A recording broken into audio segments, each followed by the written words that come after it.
this thing is relaxed, when this sucker is relaxed right here, I'll go ahead and I'll make it a bit larger. Make it a bit larger. All right. Let's say that's the size of the artery. Be a big arteriole, but let's say that's the size of the artery before constriction, before systole right here.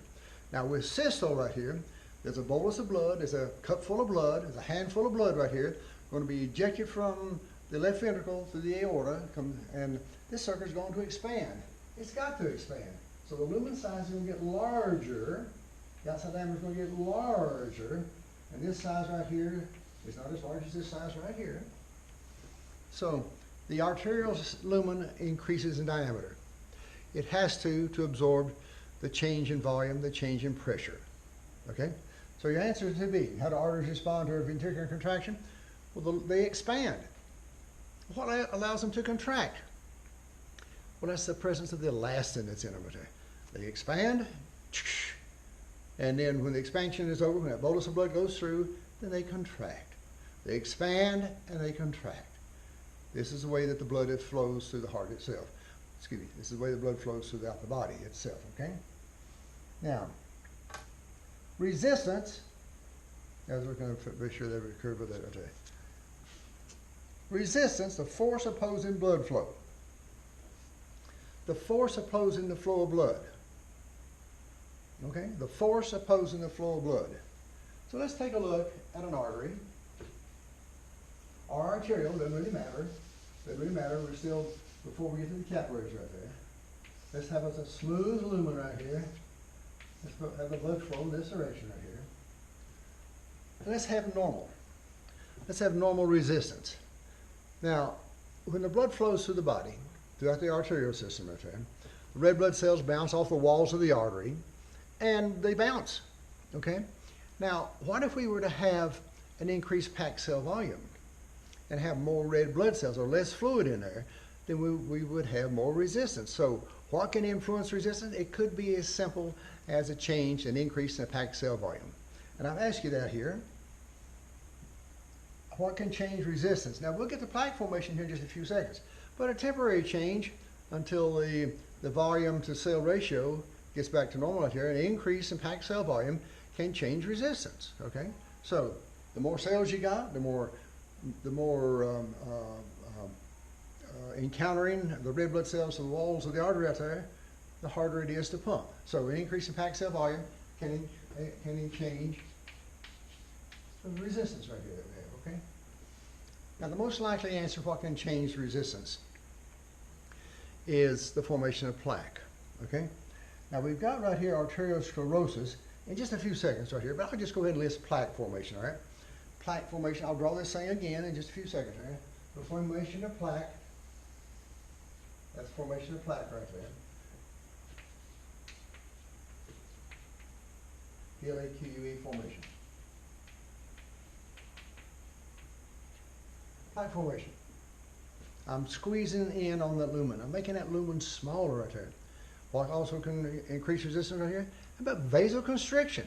How about the simple act of vasoconstriction? How about the simple act of maybe stress, decreasing the size of the lumen right there, making it tougher for the heart to pump the blood, making it have more contact with the red blood cells to the walls of the vessels because the sucker is smaller.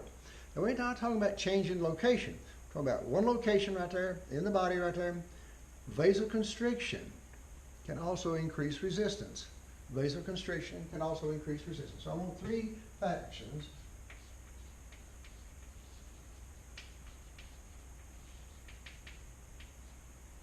So, all right, this is temporary. This is a little bit longer, but still temporary. Plaque formation is not temporary. Plaque formation may be permanent. Okay. Now, an aneurysm is a weakening in the wall of a vessel. A weakening in the wall of a vessel. Well, where are we going to find them? On the arterial side or the venous side? Where is the pressure the greatest? Where is the pressure the greatest? The arterial side or the venous side, okay? Now, we haven't looked at numbers as far as blood pressure values. We will, and I'll bring this back to your attention in just a few minutes right here, okay? But the pressure is greater on the arterial side right here. An aneurysm, let me get rid of this right here. although I'll have to come back to it shortly. I don't know why I like this one spot. Maybe I'll wear the damn thing out and go home.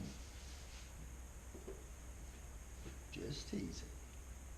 Okay, let's say that this is a normal, I like my aneurysms up and down, all right? This is a normal flow of blood. It doesn't matter if it's up or down, I don't really care. That's a normal smooth vessel, smooth wall vessel right here. No weakening at all. Now remember, elastin is a protein, transcription and translation. Sometimes the blood pressure is higher than normal. Sometimes maybe it's in the construction of the protein elastin itself, but sometimes there's a weakening in this right here. So this can change to this.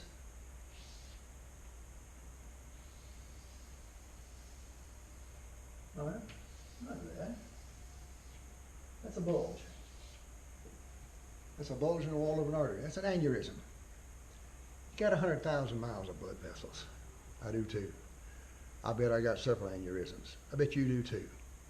Most of these are found by accident because they don't cause any problems unless they rupture. Okay? They really don't, not at all. Most of them are found by accident, but when, let's say you have an elective surgery or something, well, I don't know.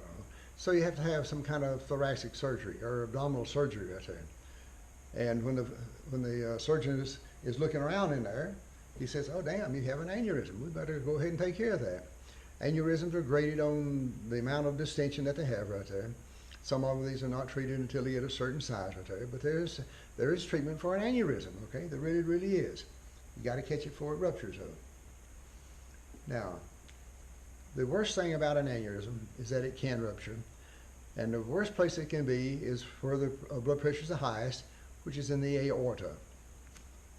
Tell you a story. It's story time here for a few minutes. I was flying a low-level navigation route out of Cherry Point, flying the A4. You can fly at 5 miles a minute, 6 miles a minute, 7 miles a minute, whatever that you want to. So I filed a flight plan to fly it at 360 knots, which is 6 miles a minute. Had my map drawn out, had my checkpoints out, lined up, and I flew it at 200 feet. 200 feet elevation. Now, you got to watch out for birds, all right? They'll mess up your whole daggum day. Well, I remember one section of this route, and I filed for it. Let's call it Red Route 1 or something right there. I filed for Red Route 1 from the FAA and got clearance to fly it. Flew it. Well, on the way, I saw that there was a building that was on my route that was not on my map. Well, I flew over the damn thing. I didn't think anything about it. About 2-3 weeks after I flew it, the CO called me into his office. Said, "Pi, I want to see you." Well, yes, sir. He said, "Did you file a Red Route 1 on a certain day?" Yes, sir. I had clearance to fly it. He said, "You remember seeing a building that was on that?" Yes, sir. A very new constructed building. He said, "Well, that was a turkey farmer." And the turkeys got upset when I flew over at 200 feet, 360 knots. And it was a loud-ass airplane, okay? And these are all tom turkeys right there. They got excited, and all of them died. Every one of them died. This guy sued the federal government. He got paid for his turkeys right there, and the route was changed. It is a prohibited route to fly over a turkey farm. Come to find out, the turkeys had aortic aneurysms. Nobody knew old tom turkey had an aortic aneurysm until he got really, really excited. His blood pressure went up over 240. 120 is about normal for us, but his systole went over 240, and it blew out his aortic aneurysms, his genetic aortic aneurysm right there. So the last comment I'll make is there's only one other place that is prohibited to fly over, and that is the White House. You can make your correlation if you want to. Thank you. That's a true story. Okay. Now, arteriosclerosis, plaque formation. Now, the organization's changed over the years. Atherosclerosis is what plaque formation used to be, focal calcification, anterior arteriosclerosis, okay? Anyway, I don't really care what the hell you call it. I'm going to call it plaque formation. I'm going to call it atherosclerosis. It's hard for me to say arthro. Arterial is easier to say. But arteriosclerosis is the overview. Focal calcification, atherosclerosis is the other one. You just list the two, focal calcification and arteriosclerosis, and I'll be happy. Let's take a look at that. Okay.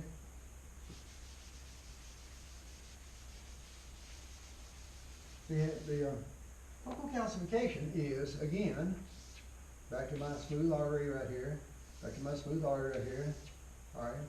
The focal calcification is that calcium deposits can form anywhere in the body. Anywhere in the body. Okay, you may remember a picture of a person who had calcification over, I remember this, I don't remember the name of the disease. This poor sucker had bones in his muscles, bones in his tongue, and hell, bones can form in the uterus, bones in the eye. So for bones to form, calcium deposits to form in the arteries is no different than anywhere else out here. But anytime that you put a calcium deposit in an artery, you're going to increase the resistance, okay?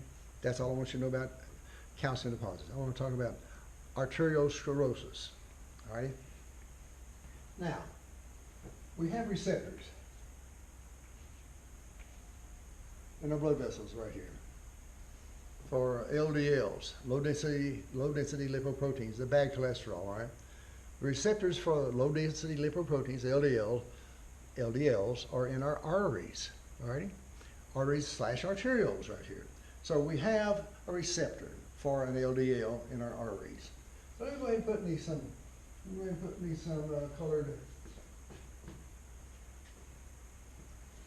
colored plastic here. Now, lipid deposits, cholesterol.